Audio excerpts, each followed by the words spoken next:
guerra ultrapassou fronteiras. A Ucrânia não está mais apenas se defendendo. Agora, os ataques atingem diretamente o território russo. Na última noite, uma refinaria essencial para a economia e logística militar da Rússia foi atingida em Iusk. O impacto foi devastador. Esse ataque não é apenas mais um entre tantos outros. Ele mostra que a Ucrânia tem capacidade de levar o conflito para dentro do território inimigo, atingindo alvos estratégicos e desestabilizando a infraestrutura russa. Mas esse não foi o único golpe. Um depósito de munições termobáricas das forças russas foi completamente destruído perto de Selidov. Para quem não sabe, essas munições são extremamente letais e usadas para devastar áreas inteiras com explosões de alta temperatura. A destruição desse depósito enfraquece diretamente a capacidade russa de sustentar ataques em larga escala. Enquanto isso, no campo de batalha, as tropas ucranianas seguem avançando. Os drones FPV da unidade Phoenix da Brigada Pomsta estão causando estragos nas fileiras russas. Em um único ataque, destruíram blindados importantes, incluindo um tanque T-90, um BMP-2, veículos de transporte MTLB, além de uma estação de guerra eletrônica e várias posições de morteiros russos. Isso prova que a tecnologia está do lado da Ucrânia e que os russos estão cada vez mais vulneráveis a esse tipo de ataque preciso e letal. E a situação não é melhor no céu. No Lyman, os russos estão apostando na guerra aérea para compensar seus fracassos no solo. Mas nem isso está funcionando. As forças ucranianas continuam abatendo drones de reconhecimento essenciais para os ataques russos. Olá, seja muito bem-vindo ao Fronte Brasil. O mais recente a ser derrubado foi um Supercan S-350, um drone sofisticado que custa cerca de $100 mil e pode voar até 100 quilômetros dentro do território inimigo. Mesmo com toda essa tecnologia, ele não conseguiu escapar dos caçadores ucranianos. E falando em reforço militar, um grande anúncio pode mudar o rumo da guerra. A Noruega confirmou que irá estabelecer uma parceria para fabricar mísseis NASAMS diretamente na Ucrânia. Isso significa que, em breve, o país poderá produzir suas próprias defesas aéreas em larga escala, sem depender de importações. A Rússia já enfrenta dificuldades com os sistemas de defesa ucranianos, e com essa novidade, seus ataques aéreos podem se tornar ainda mais ineficazes. Mas o que pode realmente mudar o jogo é a visita de Zelensky aos Estados Unidos. O presidente ucraniano já está se preparando para uma reunião crucial com Donald Trump, onde ambos discutirão um novo acordo de reconstrução para a Ucrânia. Mais do que isso, há rumores de que Trump está armando uma armadilha geopolítica para Putin, buscando minar ainda mais os recursos do Kremlin. Essa jogada pode definir os próximos capítulos da guerra. A Ucrânia está no ataque e a Rússia está cada vez mais acuada. A pergunta que fica é: o que Moscou fará agora? Irá retaliar esses ataques dentro de seu território? A guerra está prestes a entrar em um novo nível de tensão. A guerra finalmente atravessou as fronteiras russas. O que antes parecia impossível agora se tornou realidade. Ataques ucranianos atingem alvos dentro do território da Rússia. Partisãs operam nos territórios ocupados e as forças de Moscou enfrentam dificuldades não só no campo de batalha, mas também na própria retaguarda. Ucrânia está realmente conseguindo levar a guerra para dentro do território russo. Fique até o final deste vídeo para entender como os últimos acontecimentos mostram uma Rússia cada vez mais vulnerável. E lembre-se de deixar seu like. Tudo começou com um ataque devastador da Força Aérea da Ucrânia contra um posto avançado do Serviço Federal de Segurança da Rússia, o FSB, localizado em Bila Berezka, na região de Briansk. Essa ofensiva não foi um simples ataque isolado, mas sim uma operação estratégica de alto impacto. Foram destruídas estações de rádio, amplificadores de sinal, antenas de satélite e até mesmo um centro de comando. Como resultado, pelo menos 12 oficiais do FSB foram mortos e a coordenação russa na região sofreu um duro golpe. Essa ação é extremamente simbólica. O Serviço Federal de Segurança da Rússia é uma das instituições mais poderosas do país, responsável por operações de inteligência, contra-espionagem e segurança interna. Ver um de seus postos avançados ser destruído dentro do território russo mostra que a Ucrânia não só está conseguindo atingir alvos estratégicos, mas também que Moscou não está mais segura dentro de suas próprias fronteiras. Enquanto isso, no campo de batalha, os russos seguem enfrentando sérias dificuldades. No fronte de Lyman, as forças de ocupação tentaram um assalto mecanizado, mas acabaram sendo completamente frustradas. A 66ª Brigada das Forças Armadas da Ucrânia conseguiu destruir um veículo blindado BMP-3, forçando os russos a recuar e abandonarem sua tentativa de avanço. E as perdas russas não param de crescer. Somente no último dia, segundo o Estado-Maior das Forças Armadas da Ucrânia, Moscou perdeu mais 1.060 soldados, 13 tanques, 17 veículos blindados, 54 sistemas de artilharia, um lançador de foguetes múltiplos e impressionantes 172 drones. A Ucrânia está conseguindo desgastar as tropas russas em uma escala jamais vista, comprometendo a capacidade de Moscou de manter sua ofensiva. Mas não são apenas os números no campo de batalha que preocupam o Kremlin. A resistência dentro dos territórios ocupados está cada vez mais ativa.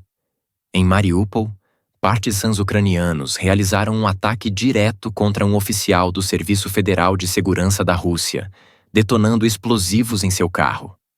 O agente ficou gravemente ferido e foi levado às pressas para a UTI em estado crítico. Como resposta, as forças russas intensificaram operações de busca e repressão, mas os grupos de resistência já prometeram mais ataques. E o nível de caos dentro das tropas russas também ficou evidente em uma cena bizarra. 3 soldados russos tentaram alcançar posições ucranianas utilizando motocicletas. Mas o plano foi um completo fracasso. Um deles fugiu ao perceber a situação. O outro teve um problema mecânico e ficou para trás, enquanto o terceiro decidiu voltar. No final, os ucranianos simplesmente destruíram a moto abandonada. Esse tipo de situação mostra o nível de desorganização dentro das forças russas. E se a situação na linha de frente já está difícil, a retaguarda russa também sofre com sérios problemas logísticos. Recentemente, imagens chocantes mostraram uma coluna de evacuação russa sendo completamente aniquilada na região de Donetsk. Pelo menos 4 sistemas de defesa aérea Buk foram destruídos durante a retirada.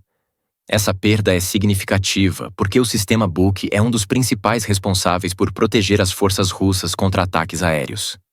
Se essas unidades estão sendo eliminadas em larga escala, significa que a superioridade aérea ucraniana pode estar se consolidando. Enquanto tudo isso acontece, o apoio ocidental à Ucrânia continua a crescer. O secretário-geral da Organização do Tratado do Atlântico Norte, Mark Rutte, afirmou que a aliança continuará apoiando Kiev, especialmente após uma conversa com o presidente dos Estados Unidos, Donald Trump. Rutte enfatizou que tanto os Estados Unidos quanto a Organização do Tratado do Atlântico Norte estão mais fortes do que nunca e que os países membros estão acelerando os investimentos em defesa. Além disso, ele mencionou que bilhões de dólares adicionais estão sendo direcionados para a Ucrânia, embora os detalhes específicos ainda não tenham sido divulgados. Com ataques dentro do território russo, resistência crescente nos territórios ocupados e perdas cada vez maiores no campo de batalha, o cenário não parece favorável para Moscou. A Ucrânia está realmente conseguindo levar a guerra para dentro da Rússia? A destruição dos sistemas de defesa aérea e os ataques diretos contra alvos estratégicos podem ser um sinal de um colapso iminente? Uma coisa é certa: os próximos dias serão decisivos. Fique ligado aqui no canal para mais atualizações e análises sobre o conflito. E se você chegou até aqui, já sabe, se inscreva no canal, ative as notificações e deixe seu comentário. O que você acha desses ataques dentro da Rússia? Isso pode mudar o rumo da guerra? Quero saber sua opinião. Nos vemos no próximo vídeo. Olá, bem-vindo ao Fronte Brasil. Vamos passar algumas informações adicionais nesse final de vídeo. Hoje, dia 28 de fevereiro, 3h30 no horário de Brasília, nesse momento está acontecendo a reunião entre os Estados Unidos e a Ucrânia sobre a questão de minerais. A princípio, começou tudo bem, com Trump fazendo elogios aos soldados ucranianos, falando que eles são muito corajosos e tudo mais, até determinado momento que o vice-presidente falou que não há homens na Ucrânia. A partir desse momento, começaram-se uma série de ataques da parte do J.D. Vance para o presidente Zelensky, de uma forma que desestabilizou o presidente Zelensky. Então, a partir desse momento, começaram-se uma série de discussões e as coisas saíram um pouco dos trilhos.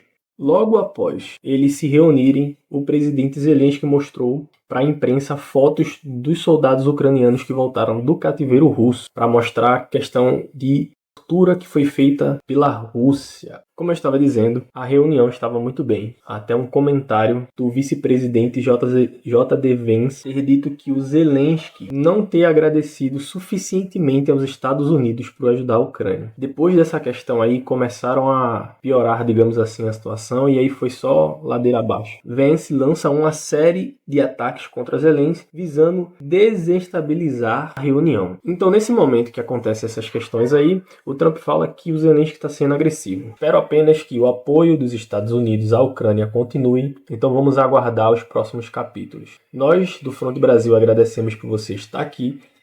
A partir de agora, iremos reagir a outro vídeo.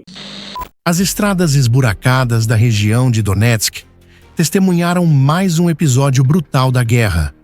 Um comboio especial de tanques russos foi completamente dizimado pelas forças ucranianas em uma emboscada meticulosamente planejada.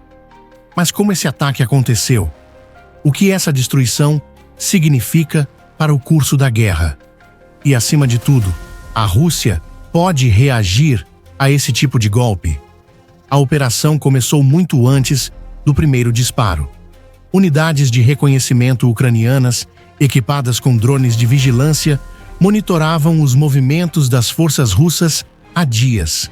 O comboio especial, composto por tanques, veículos blindados e apoio logístico, estava em deslocamento quando foi identificado. A inteligência ucraniana analisou as rotas prováveis e escolheu um local ideal para montar a emboscada. Uma estrada estreita, cercada por terrenos difíceis, limitando as opções de manobra inimiga. O ataque foi fulminante. No momento exato, drones FPV carregados com explosivos atingiram os veículos na vanguarda e na retaguarda do comboio, impedindo qualquer tentativa de fuga. Em seguida, a artilharia ucraniana abriu fogo com precisão cirúrgica, destruindo os tanques russos um por um. Sem cobertura adequada e pegos de surpresa, os tripulantes tentaram reagir, mas o bombardeio coordenado reduziu as chances de sobrevivência. O impacto psicológico do ataque foi devastador. Imagens captadas por drones mostraram soldados russos abandonando seus veículos em meio ao caos, enquanto explosões ecoavam pela paisagem destruída. O que antes era uma formação blindada avançando em território contestado, agora se tornava um campo de destroços fumegantes. As forças russas tentaram reagir, enviando reforços para conter a emboscada e recuperar qualquer equipamento ainda utilizável. No entanto, os ucranianos já haviam se retirado, evitando confronto direto e deixando para trás um cenário de destruição. O uso tático de minas terrestres garantiu que qualquer tentativa de resgate se tornasse ainda mais arriscada para os russos. Os números finais ainda estão sendo avaliados, mas as primeiras estimativas indicam que vários tanques e veículos foram destruídos, além de baixas significativas nas tropas russas. Esse golpe não afeta apenas as perdas materiais, mas expõe uma fragilidade crucial das forças russas, sua vulnerabilidade à guerra assimétrica e ao uso coordenado de tecnologia de ponta. Mas o que isso significa para o futuro dos combates em Donetsk? Esse ataque reforça uma tendência já observada nos últimos meses. A Ucrânia continua aprimorando suas táticas de emboscada e aumentando sua eficácia no campo de batalha. A Rússia, por sua vez, precisará reavaliar suas estratégias se quiser manter sua presença na região sem sofrer perdas devastadoras. O que está acontecendo com os ataques de drones em Moscou e outras cidades russas? Como a Ucrânia tem conseguido realizar esses ataques profundos no território russo, especialmente em áreas tão protegidas como a capital? Porque, apesar de todos os sistemas de defesa, a Rússia não consegue impedir que esses drones cheguem aos seus alvos mais estratégicos. Este vídeo explora a evolução dessa guerra aérea e como a Rússia tem falhado em proteger seu próprio solo. A guerra entre Ucrânia e Rússia tem se transformado em uma verdadeira competição de ataques aéreos, com drones e mísseis dominando os confrontos. O uso crescente de drones pela Ucrânia tem colocado a Rússia sob pressão, e os ataques a regiões estratégicas mostram o quanto a Ucrânia tem se especializado nesse campo. Nos últimos tempos, o país tem levado vantagem nessa corrida armamentista no espaço aéreo, surpreendendo a Rússia com ataques cada vez mais audaciosos.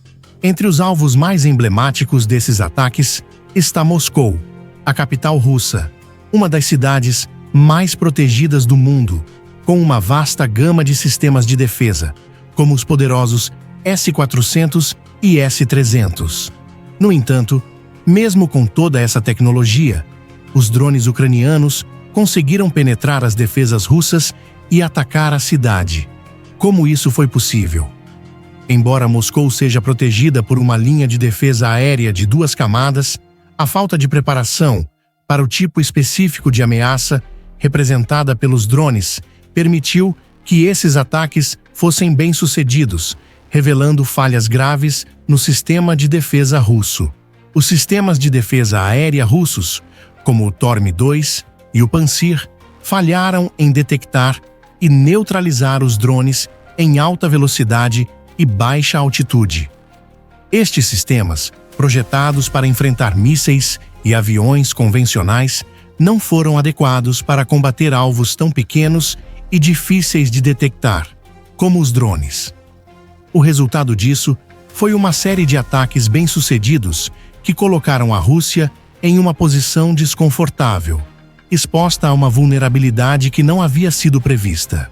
Após os ataques, a reação das cidades russas, especialmente Moscou, foi de pânico. A população local se viu aterrorizada, o que reflete o estado psicológico do povo russo diante da ineficiência das suas defesas. Moscou, considerada uma das cidades mais protegidas, não estava preparada para esse tipo de ataque, e a sensação de insegurança se espalhou rapidamente entre seus habitantes. Esse pânico interno tem implicações significativas para a moral da população, que começa a questionar a eficácia do regime de Putin, especialmente em um momento de crise.